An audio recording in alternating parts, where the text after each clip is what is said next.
Welcome to Private Club Radio, your weekly source for industry education, news and discussion. Broadcasting from Tampa, Florida, ladies and gentlemen, here is your host, Gabriel Aloisi. If there was one thing, just one thing that you could do right now, starting today, that's 100% absolutely free, to put your club on a track for success, to get your membership engaged, and to get your staff invigorated, would you do it? I'm going to challenge you in today's episode with something that's easy to talk about, a little harder to put into practice, but if your club does it, you are going to see some incredible results. Our guest today is Lisa Huetteman of Black Diamond Associates. She's going to tell us what that is and what you can do at your club. Definitely stay tuned for that. Before that, we're going to be joined by Peter Nanula of Concert Golf Partners for another edition of Board Chats, where we'll chat with the former board president at Westlake in Augusta, Georgia. Very cool conversation we had there. Before we bring those gentlemen on, I want to remind you about two things that are happening. On May 22nd through 24th, there'll be the 2017 National Club Conference brought to you by the National Club Association. It's happening in New York City at the New York Athletic Club. There's a couple other treats happening that I don't think I'm even allowed to talk about right now, but let me tell you, it's going to be pretty darn cool. If you want to register for that conference or get a little bit more information, it's nationalclub.org. Check it out. The other thing is that I want to remind you, my book is coming out next month on March 31st. We'll be launching the definitive guide to membership marketing. I'm stoked because Greg Patterson of the Beach Club, former general manager of the Beach Club, has decided that he's going to write the foreword to the book. And I'm really excited to have Greg do that because if you've ever seen Greg, he is a super dynamic individual. He is really a shining light, a luminary in the private club industry. And to have him write the foreword is just an absolute honor. So if you want to check that book out, it is membershipmarketingbook.com. Just go to that website. You'll be able to pre-order your copy, get a special price, and get it before anyone else has it in their hands. And now it's time for Board Chats, presented by Concert Golf Partners. A behind-the-scenes look inside real boardrooms with special guest Peter Nanula. Welcome to another edition of Board Chats, where we interview actual board members of equity member-owned clubs. They'll give us their real-world experiences sitting on club boards dealing with board strategy issues. This is your behind-the-scenes look into the boardroom, brought to you by Concert Golf Partners, who bring capital and operating expertise to preserve and enhance private clubs for the long term. I'm joined today by Michael Summers of Westlake in Augusta, Georgia, as well as Peter Nanula of Concert Golf Partners. Peter, how are you today? Doing great. How are you, Gabe? I'm doing very well, very well. So refresh our memories on about Concert Golf and what it is you guys do. Yeah, so Concert Golf Partners, we're a very well-capitalized firm that invests in private clubs to, preserve them and to enhance them, invest in capital projects, pay off their debt, that sort of thing. And, what do we do? Just most recently, we invested in a club in Philadelphia called White Manor Country Club. Top-notch golf course. Great club with a little bit of debt, kind of like Michael's going to speak about at Westlake Country Club in Augusta. And we're now in the middle of making a bunch of improvements there. So that's what we do. That's exciting. Why did you want to bring this segment to Private Club Radio, Peter? Why Board Chats? Yeah, Gabe, I've always found that the content on your show and in Boardroom Magazine and in the CMAA magazine and others that I follow is very useful on the tactical items, HR, food and beverage, membership. There's a lot of good content out there, but I think the conversations I have with board members at private clubs, they're busy people. They have other careers like Michael. They're not generally spending all their time in private club industry, trade shows, or reading that sort of thing. And so trying to get trying to get inside the boardroom and talk a little strategy with those people who are volunteering to help out their club, I just thought would be useful. And so far, it's been a lot of fun. I've gotten a lot of good feedback from board members who listen in. We have too on the Private Club Radio side. So thank you so much, Peter, for helping bring this to our audience. So we are joined by Michael Summers. He is the former board president at Westlake Country Club in Augusta, Georgia. He led a member process to inject fresh capital into his club. Michael, how are you today? I'm doing well. How are you? I'm doing fantastic. Can you tell us a little bit about Westlake Country Club? Well, it's a 45, 48-year-old club now that was started by a bunch of businessmen here in Augusta because they were waiting too long at the other country club that was in town at the time. Okay. So they decided to found Westlake Country Club as part of a master plan community out in Martinez, or western part of Augusta. And that's how Westlake came to fruition. Of course, we've got the Masters tournament here, so they were looking for a way to kind of tie that into how we operated the club. Mm-hmm. Yeah, perfect. And your own expertise, Michael, can you take us through your background? Well, I'm 38 years. I've run a copier company here in Augusta, Georgia. We've, it's about a $25 million company. We've got 2 locations, one here and one in Columbia, South Carolina. And we've been very successful with that. And that's why I've made Augusta my home. Oh, beautiful, beautiful. Well, what were some of the issues that you guys were having over there at Westlake? Well, it was in the late 90s. We did the club needed to be updated and renovated. And we went from a grandeur $11 million estimate to a value engineered $6 million renovation of the club at the time. And all the performers that we put based it on 500 golf members. Well, during that time, 500 golf members would have been low we were running, 600, 550 consistently. Wow. Well, 2008 happened, and we started seeing some degradation. People weren't joining the club, and people were leaving the club. So consequently, what happened is, obviously dues had to be raised, and just to maintain our debt service and that sort of thing. Why do you think people were leaving, Michael? Was it, that the facilities were getting overused, or what was it? No, I don't think so. I think it was more economics, and the family dynamics changed. Okay. I'm going to be 60 years old. When I was in my 20s and 30s, I wanted to join a club and be part of that culture. Mm-hmm. Well, now there's so many other things for the children to do and that sort of thing, and people were just getting away from spending $400, $500 a month just to be a member of a country club because Right. heck, they couldn't go play golf anyway because they had to take the kids somewhere. Yep. And I think that would kind of put in, and then the economy tanking didn't help. Mm-hmm. Yeah, that never helps, does it? What led you to start thinking about bringing in an outside capital partner then, Michael? Well, what was happening is, of course, every year the dues had to inch up to cover operations. Well, at that time, we had nothing for capital because at that position, the initiation fees had pretty much gone away, which is what we'd always used for capital. Mm-hmm. So we come up with a due structure and then a capital assessment, if you would. And we use that capital assessment to help finance some of the things around the club. Mm-hmm.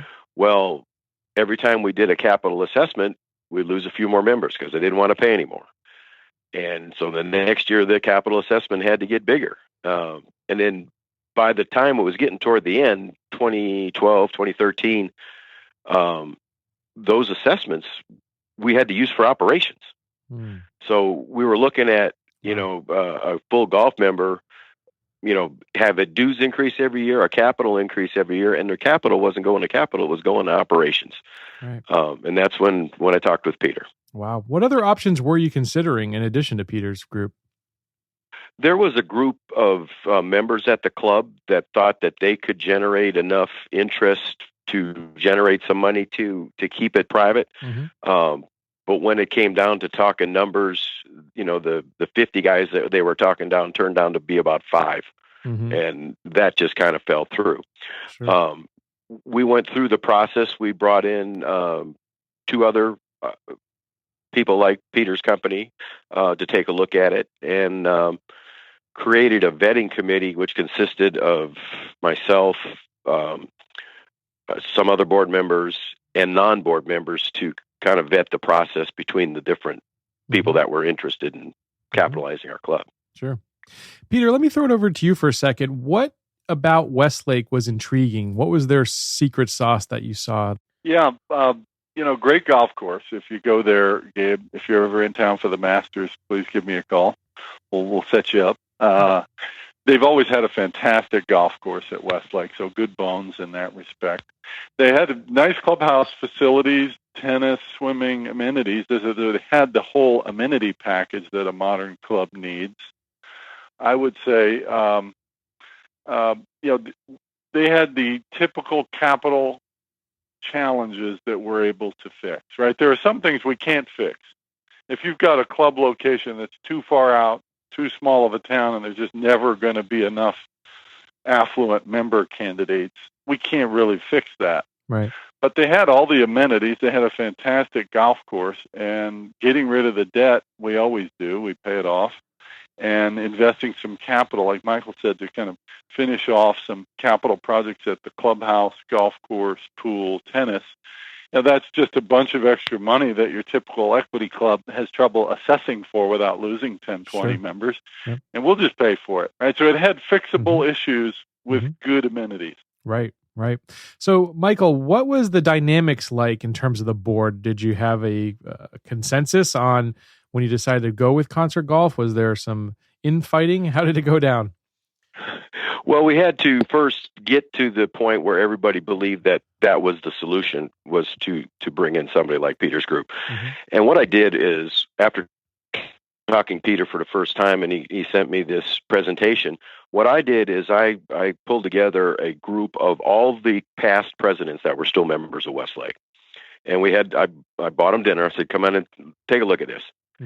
And laid it out all on the table. And I said, am I missing something? Does this sound like something that we need to do? And to a man. And we're talking about guys that were presidents 20 years ago, said that this was a good deal, understanding where we were financially.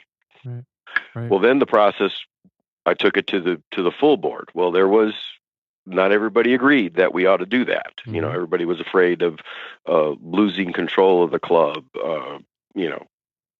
just the myriad of things. Sure. But nobody could come up with a viable solution other than getting people to pay more.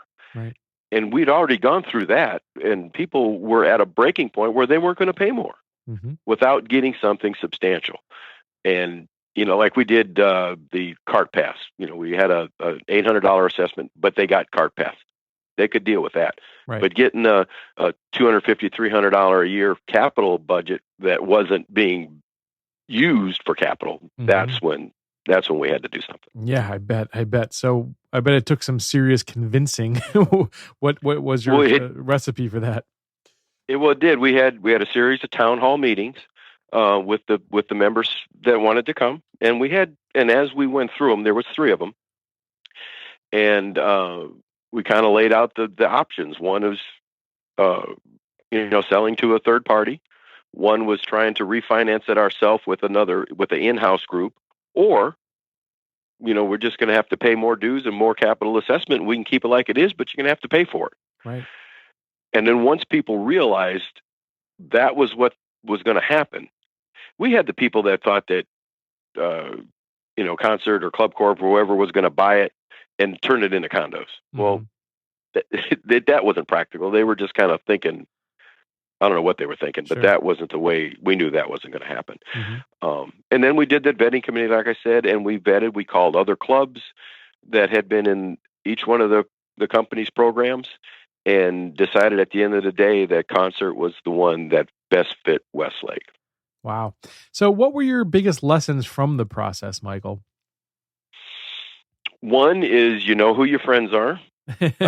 Sure.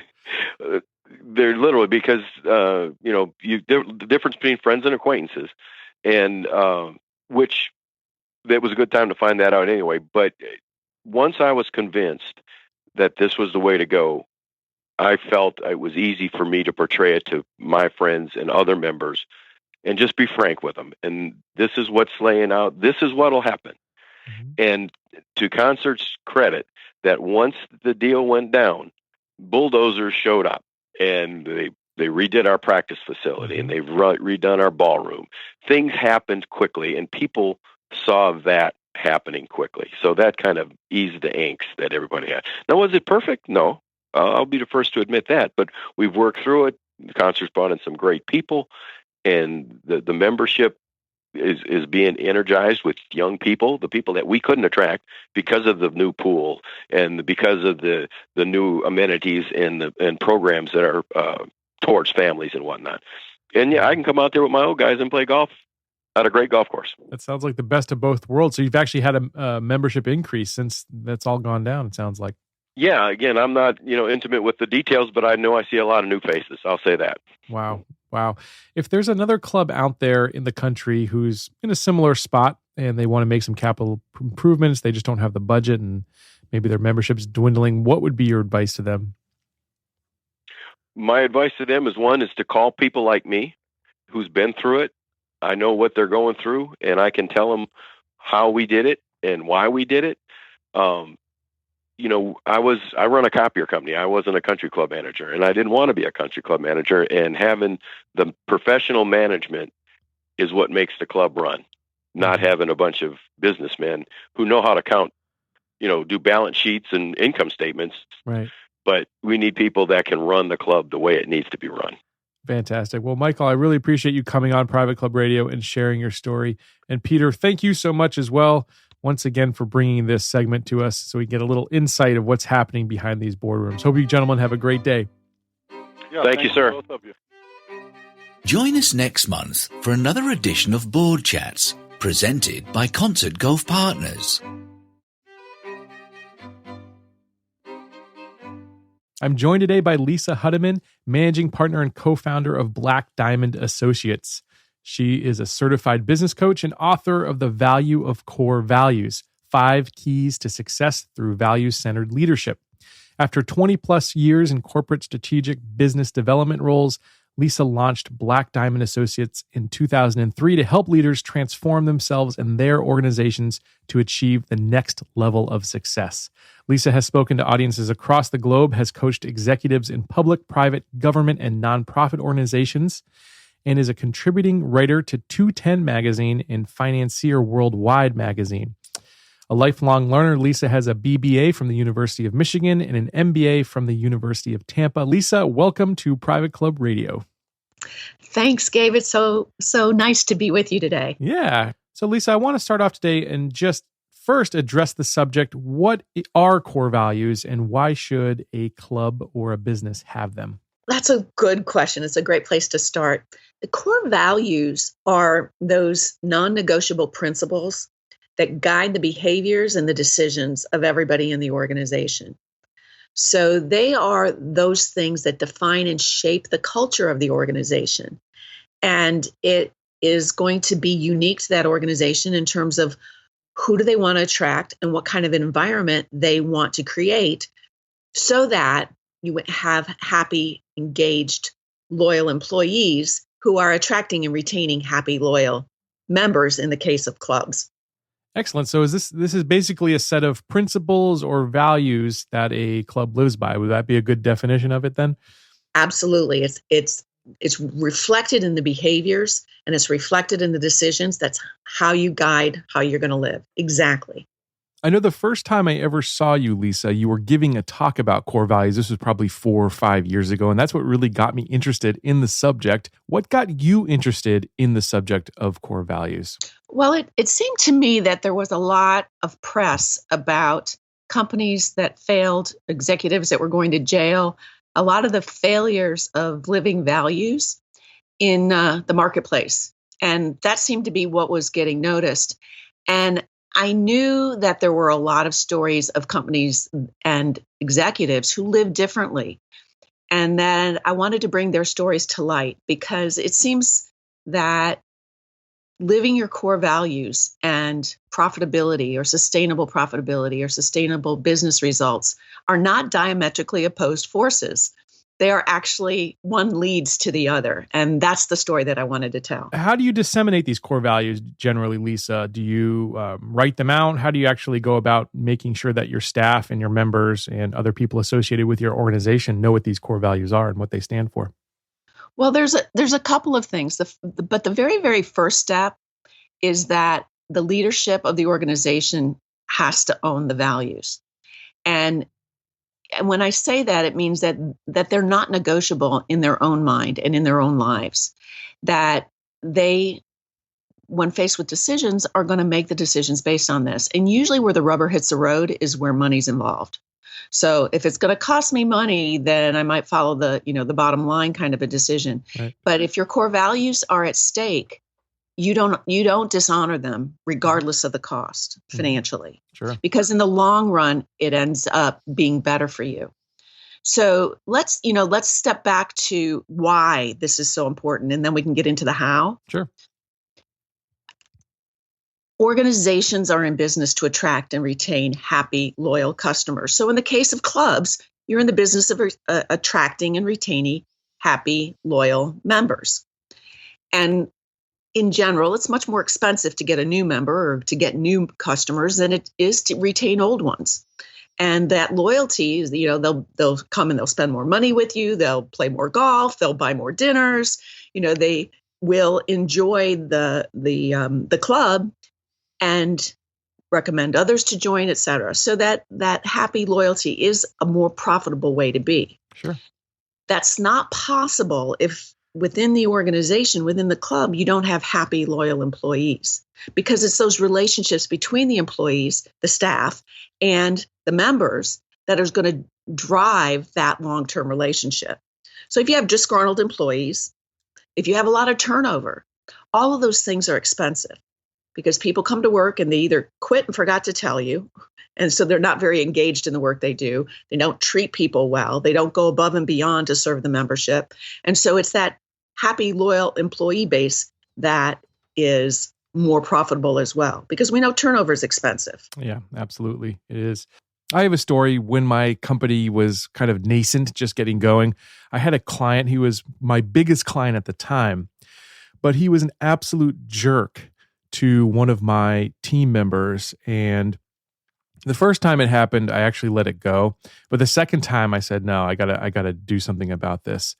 Because one of my core values of my company is that we are professionals in the service of other professionals, and we should be treated as such. And he broke that core value. And so I had to fire this guy. The interesting thing is, after I fired him, I actually found a client that paid me 5 times what he did. But beyond the monetary benefits, it showed my employee that I had their back. And it showed the other ones that worked for me that I have their back when they need it. That was my first lesson about core values, really in practice. So do you have any other stories of companies that where money was on the line, had to make some tough choices? Oh, absolutely. One of the companies that I write about in the book is a marketing communications PR firm, and their creative director was, very, very talented, had enormous client relationships, but this individual violated their values and did so in a somewhat public way. It was because it was so public, it wasn't something where they could just have that conversation, because sometimes people make mistakes. So don't get me wrong. You're not going to fire everybody at the smallest offense. You usually want to coach people, again, back to living these things. Mm-hmm. But in this case, it was very public, and they had no choice but to let this individual go. Mm-hmm. And it was a very big risk because of the relationships that they had with the clients. But when they took it on the front end and went back to the clients and said, explain to them proactively, we're making this decision. This is why. They publicized with their clients what their values are, and they explained to the client that this is why we're doing it, because these are so important to us. And it ended up being one of the easiest, difficult decisions that the CEO made, as she put it. Wow. All right. Well, how does a club who maybe doesn't have a set of core values, how do they go about establishing a set of core values and identifying what those core values should be? The approach that I take with my clients is to talk about what the future environment of the organization looks like. What it would make this a great place to work? What are those things that we value personally, and what are those things that are not negotiable? And you have good conversations among all of the leadership within the organization. Some organizations, we take it to the entire staff, depending on, the size. If you have 500,000 employees, it's not as easy as it when you have 50. But you have those discussions about what do we really think are so important. And then you think about it for a while, and then you look at what do those words mean, and how is it going to define that future working environment, and what would be some of the things that we would decide to do or not do as a result of it. And so you take this into consideration with your strategy, because strategy and culture go hand in hand. They say that culture will eat strategy for breakfast. But you need both of them. It's, a culture without a strategy is not good either. Mm-hmm. They go hand in hand. So there's that conversation that has to happen. But then this goes into the next step of one of the questions you asked earlier is, how do you share this? Well, you have to define the words in terms of behaviors, because words have different meanings to different people. So if I say the word garden, what immediately comes to your mind? Like an herb garden or something like that. Okay, so you could have an herb garden. You could also have a vegetable garden. You could have a flower garden. You could have the gardens of Versailles. Right. So there's different images based on what an individual's experiences have been. Mm-hmm. And so we want to make sure that you have common definitions of these words. Mm-hmm. One of the challenging things that we do when we talk about honesty. So honesty, what does that mean? Are little white lies acceptable in your definition of honesty? That's a good question. It's very philosophical, Lisa. It is, but it's important because you are ultimately going to be hiring and firing people based on their willingness to live by them. And so they have to be defined in a way that people understand what it means. Mm-hmm. You also define it in terms of what does it mean for different people within your organization. So if you're, a wait person in the restaurant, how does living this particular value play out in your work every day versus if you're the general manager of the entire club? What will we expect from you in terms of behavior and living this particular value? And so it gets very, very personal as to what those values mean. Mm-hmm. And the reason this is so important is that you're going to be holding people accountable to it. Usually hold people accountable to their productivity goals or their tasks, right? Right. It's important that you accomplish your productivity goals and you accomplish your tasks. But if you do them and violate the values, it's not acceptable. That's right. That's absolutely right.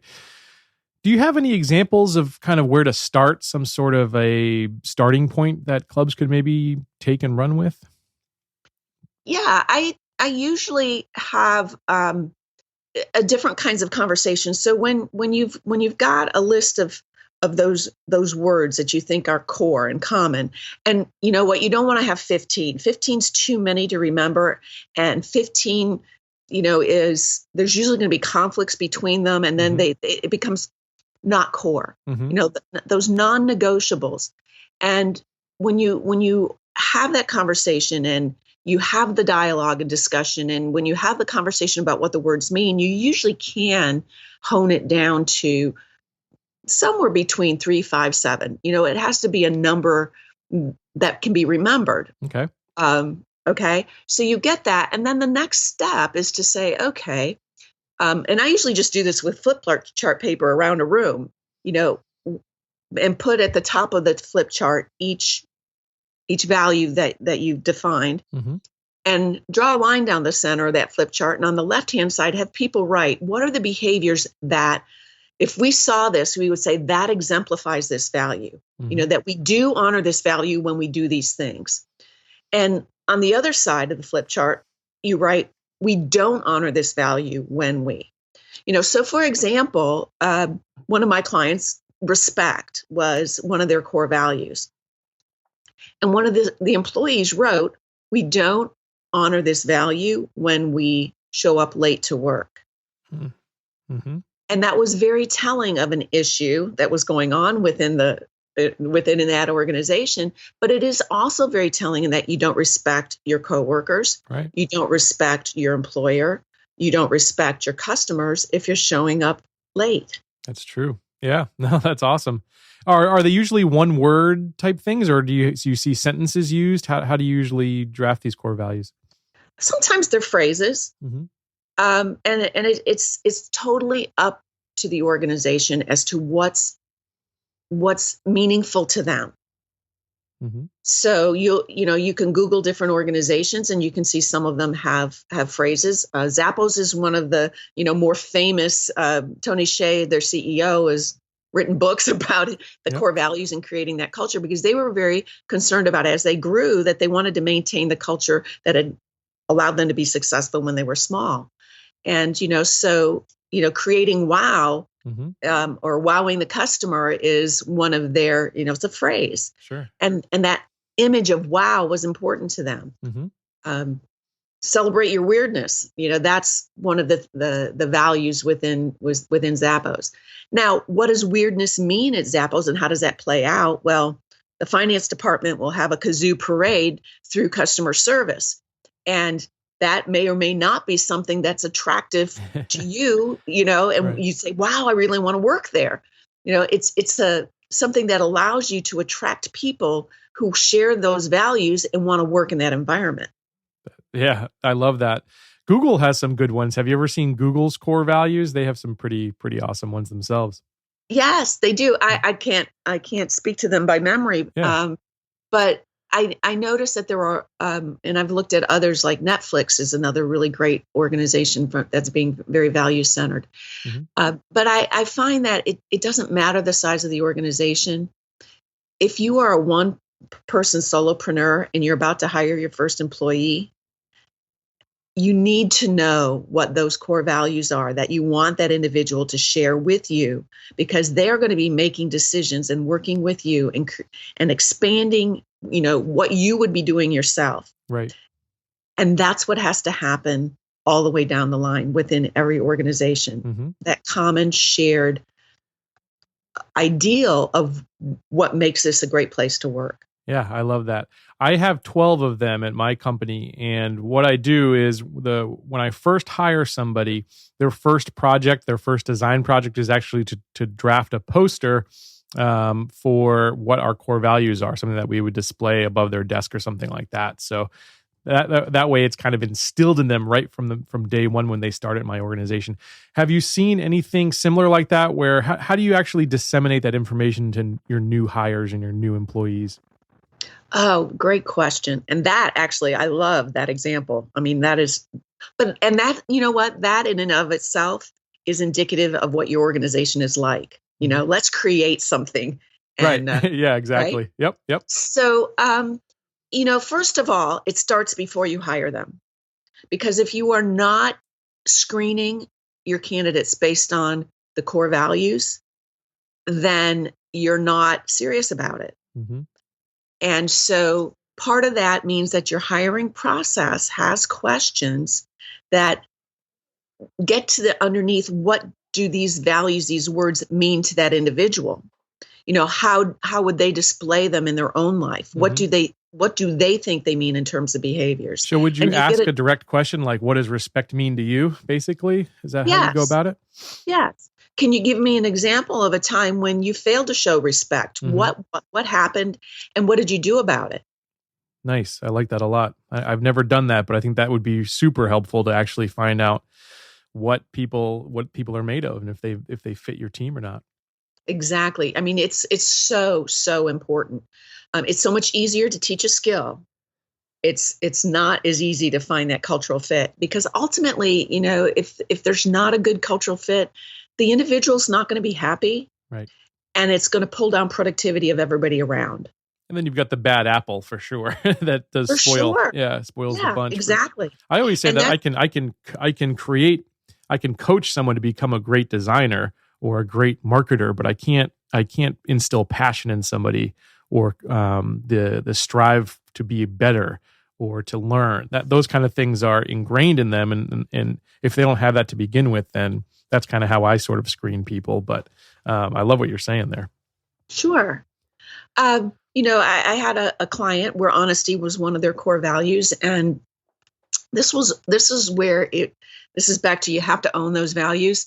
They were hiring somebody who was a very, very good fit technically, from their credentials, et cetera, but they misrepresented the fact that they were still employed at their previous employer when they had been in fact let go. And now the reason they were let go was something that you could explain, but the fact that they misrepresented themselves, well, the head wasn't a CEO, it was a partner of this organization, acknowledged that their explanation was okay, and so he went ahead and hired her anyway. And that was so destructive, because it just told everybody else in the organization that all this stuff we talk about with core values and honesty isn't really that important. Right. Yeah, that's scary. That's very scary. Yeah, I mean, it's not negotiable. See, the worst thing you can do is do all of this work, define all these words, and then violate it. Right. So let me go back to your question about what do you do with new employees. Well, one of the organizations that I interviewed is a major hospital system, and they talk about the values very much in the hiring process. 30 days after a new hire comes in, now this is a very large organization, so they will bring that person back and say, okay, we've told you that these are our values. How are we doing? They invite the new hire to tell them whether or not they're actually living those values or whether or not they need to improve on it. And so they're constantly soliciting feedback about what's going on in the organization based on the new person's perspective. And that's huge. You do have to write them down. You do have to have them visible, because if you don't communicate it, then nobody's going to know about it. But you don't just have them on posters. Posters are good, but not just that. Mm-hmm. They should be communicated consistently with decisions that are made. This is the values, and this is why we did this.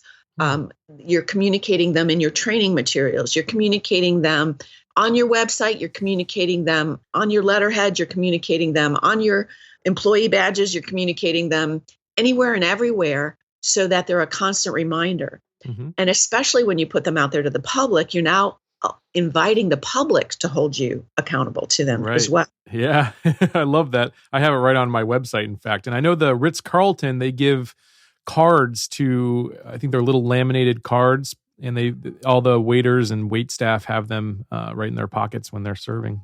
Sure. And they empower the employees, their staff. They give them a $2,000 allowance, if you will, to spend money on a guest if they need to in order to honor those values. To make it right. Exactly. I think Disney does something similar as well. I think all the Disney employees, I think it's not quite as much as Ritz-Carlton, but I think it's $50 if I remember right. They have that kind of a budget to make things right, or to make a guest happy. Right. And so, I mean, you certainly don't want to, give everybody carte blanche $2,000 to spend without training them, and having, everything else in line as well. So, so there's that whole process. Now we talked about, let me just kind of recap. You have to own these values. You have to define them in terms of behaviors, and you have to communicate what that means so that you can hold people accountable to it. And then you also have to look at the systemic things. Do we have a value of putting the customer first, and then have systems that are so focused internally that we're making ourselves so efficient that we're forgetting about the effectiveness, which is at least giving the customer what they want. Mm-hmm. So some of those examples are, you call, and what do you get? You get a machine, and the machine takes you through a do loop where you have to, hold. Yeah. And then, right? customer service is not our number one priority if in fact that's what's happening. Right. Exactly. Your call is very valued to us. Please wait 20 minutes and someone will be on the line. doesn't really jive. Yeah. Right. And some of those systemic things, like one of the things that I loved was this grocery chain that I spoke with when they really talked about customer being first. They changed the design of their stores so that, usually you go to the grocery store, where's the milk? Wow. Yeah. Right. It's way in the back on the other end. Right? I think it's so they make you like walk through all the other stuff that'll make you hungry and buy. Exactly. Right. So that is one reason they decided that they were going to put milk on the end aisle. Nice. Near the front of the store. Now, think about that. It's more expensive because of, what it costs to put that refrigeration there. Mm-hmm. But the second thing is, how many times do people just run into the convenience store because all they need is milk? Right. I do it all the time because I have 2 little ones and they drink about a gallon a day, I think. Right. So, and it's a lot more every expensive day I'm going to Publix. There. Yep. Yeah. So if by doing this, people would now run into their store just to grab the gallon of milk. Yeah, I would. That's an awesome example. I love that example. So how often should clubs or businesses, how often should they actually take a look at their own core values and maybe see if what they're doing is really living up to them? How often would you self-analyze that? Well, you need to do it every day. Now that's the fifth thing. The fifth thing is you have to honor them. And so you're constantly reviewing things based on those values. So it's something that becomes a habit, but you still need to have those systemic things. So again, the hospital system that I talked about, they put into practice very systemic things that allowed them to be reviewing this. So on your employees' performance planning, you're putting into place plans that have not only you're going to get these things done and generate this revenue or, serve these many patients or whatever it happened to be, but you're also going to be living these values, and there were qualitative goals. At the same time, the employees at the end of the year, when you're having your performance assessment, the employees were assessing the organization. Mm-hmm. There was the form that said, here are our values. Here's what it means to live our mission. How well are we doing? Please give us feedback. So there's a constant dialogue of feedback going on. They also put in place, similar to what you would do with auditors, like large organizations have an internal audit staff to make sure that you are complying with accounting principles. And then you also have external auditors that come in and verify that you are complying with accounting principles. Mm-hmm. They put the same process in place as it related to living their mission and their values. They would have an approach where every year they would have either internal people who would go and look for examples. They would look for evidence that these values were being lived and find feedback for where there might have been opportunities for improvement so that they could continuously improve. Mm-hmm. And then every other year, they would have external group of either shareholders, community members. In this case, that was the hospital. So they had doctors who were a part of that team that was doing that assessment of whether or not they were living their values. And so it becomes a very conscious thing that, I use the example, I use a lot of gardening examples, but most companies will create and have a list of values. Okay. It's part of every strategic planning process. What are our values? But then they just forget about it. So it's kind of like when I go out in the spring and I clean out all the dead stuff and I plant new plants, that's that strategic planning weekend. These are our values and I'm going to plant them. Right. Then I don't water them, and then I don't pull the weeds, and then I don't, and within months it starts to crumble around me, and it's not looking so good anymore. If I don't go out every week or every 2 weeks, and if I'm not watering those plants every week, if I'm not pulling the weeds will take over. That's right. You have to always be looking at it. You can't just do it annually. Right. Yep. I love that, Lisa. I love that. Well, we got to wrap things up. Unfortunately, I wish I could go on all day with you because I love this subject, and I think it's so It's so needed in a lot of organizations. But Lisa, if folks want to work with you or reach out to you, how do they do that?